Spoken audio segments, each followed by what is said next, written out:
قرآن مجید میں ارشاد باری تعالیٰ ہے کہ ان اللہ اشتری من المؤمنین انفسهم واموالهم بان لهم الجنہ یقاتلون فی سبیل اللہ فیقتلون ویقتلون۔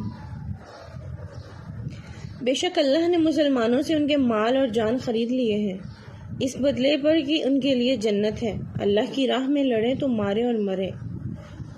راہ خدا میں جان اور مال خرچ کر کے جنت پانے والے ایمانداروں کی ایک تمثیل ہے جس سے کمال لطف و کرم کا اظہار ہوتا ہے کہ پروردگار عالم نے انہیں جنت عطا فرمانا ان کے جان و مال کا عوض قرار دیا اور اپنے کو خریدار فرمایا۔ یہ کمال عزت افزائی ہے کہ ہمارا وہ خریدار بنے اور ہم سے اس چیز کو خریدے جو نہ ہماری بنائی ہوئی نہ ہماری پیدا کی ہوئی ہے۔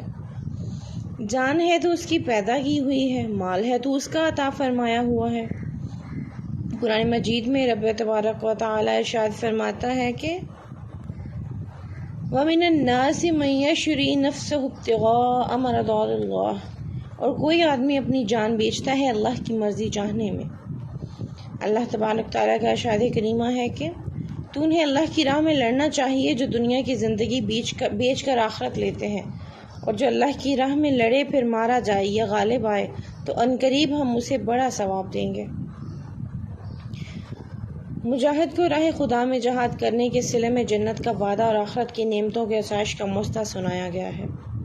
رضائے الہی اور اجر عظیم کی طلب میں مجاہدین اسلام نے اللہ کی راہ میں موت کی تمنا اور شہادت کی خواہش میں اپنی جان کی مطلق پرواہ نہ کی، اپنا سب کچھ داؤ پر لگا دیا اور دنیا کے عیش و آرام اور اپنا مال و اپنی جان اللہ کے محبوب اعظم صلی اللہ علیہ وسلم کے ہاتھ پر بیچ کر اس کے عوض میں آخرت کی لازوال دولت و نعمت خرید لی۔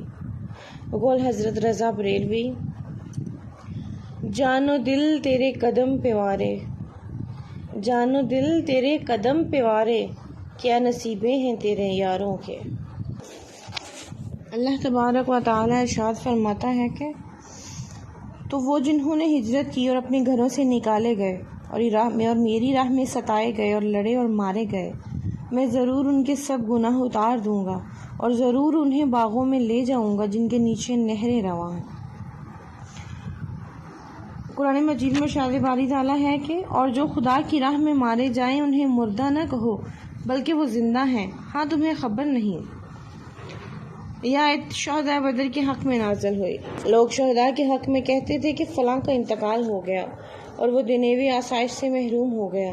ان کے حق میں یہ آیت نازل ہوئی اور ارشاد ہوا کہ موت کے بعد ہی اللہ تعالیٰ شہداء کو حیات عطا فرماتا ہے، ان کے ارواح پر رزق پیش کیے جاتے ہیں، انہیں راحتیں دی جاتی ہیں، ان کے عمل جاری رہتے ہیں، اجر اور ثواب بڑھتا رہتا ہے۔ حدیث شریف میں ہے کہ شہداء کی روحیں سبز پرندوں کے قالب میں جنت کی سیر کرتی ہیں اور وہاں کے میوے اور نعمتیں کھاتی ہیں۔ شہداء کی حیات کے بارے میں اللہ تبارک تعالیٰ ارشاد فرماتا ہے کہ اور جو اللہ کی راہ میں مارے گئے ہرگز انہیں مردہ نہ خیال کرنا بلکہ وہ اپنے رب کے پاس زندہ ہیں، روزی پاتے ہیں۔ یہ آیت شہداء احد کے حق میں نازل ہوئی ہے۔ حضرت عبداللہ بن عباس رضی اللہ عنہ سے مروی ہے کہ سید عالم صلی اللہ علیہ وسلم نے فرمایا کہ جب تمہارے بھائی احد میں شہید ہوئے اللہ تعالیٰ نے ان کے ارواح کو سبز پرندوں کے قالب عطا فرمائے اور وہ جنتی نہروں پر سیر کرتے پھرتے ہیں، جنتی میوے کھاتے ہیں، طلائی قنادیل جوریز عرش مالک ہیں، ان میں رہتے ہیں۔ جب انہوں نے کھانے پینے رہنے کے پاکیزہ عیش پائے تو کہا کہ ہمارے بھائیوں کو کون خبر دے کہ ہم جنت میں زندہ ہیں تاکہ وہ جنت سے بے رغبتی نہ کریں اور جنت سے بیت نہ رہیں۔ اللہ تعالیٰ نے فرمایا کہ میں انہیں تمہاری خبر پہنچاؤں گا، بس یہ آیت نازل فرمائی۔ اس آیت سے ثابت ہوا کہ ارواح باقی ہیں، جسم کے فنا ہونے کے ساتھ فنا نہیں ہوتی اور زندوں کی طرح شہداء کھاتے پیتے عیش کرتے ہیں۔ سیاق آیت اس پر دلالت کرتا ہے کہ حیات روح اور جسم دونوں کے لیے ہے۔ شہداء کے جسم قبروں میں محفوظ رہتے ہیں، مٹی ان کو نقصان نہیں پہنچاتی۔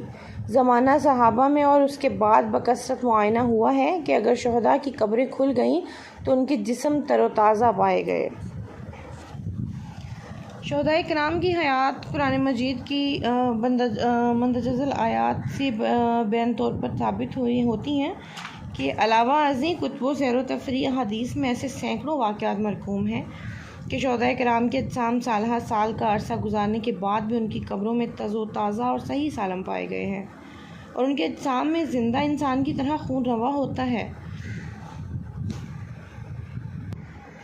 شاہ عبدالحق محدث دہلوی قدس سرا فرماتے ہیں کہ ارباب سیر بیان کرتے ہیں کہ 46 سال کے بعد کسی وجہ سے بعض شہداء احد کی قبروں کو کھولا گیا اور وہ ویسی ہی تر و تازہ مثل غنچہ ہائے گل اپنے کفنوں میں تھے۔ تم یہی کہو گے کہ انہیں آج ہی دفن کیا گیا ہے۔ ان میں سے بعضوں کو دیکھا گیا کہ زخموں پر ہاتھ رکھے ہوئے ہیں، جب زخموں سے ہاتھ اٹھایا گیا تو زخموں سے تازہ خون بہنے لگا، جب ان کے ہاتھوں کو چھوڑا گیا تو وہ زخموں پر ہی واپس پہنچ گئے۔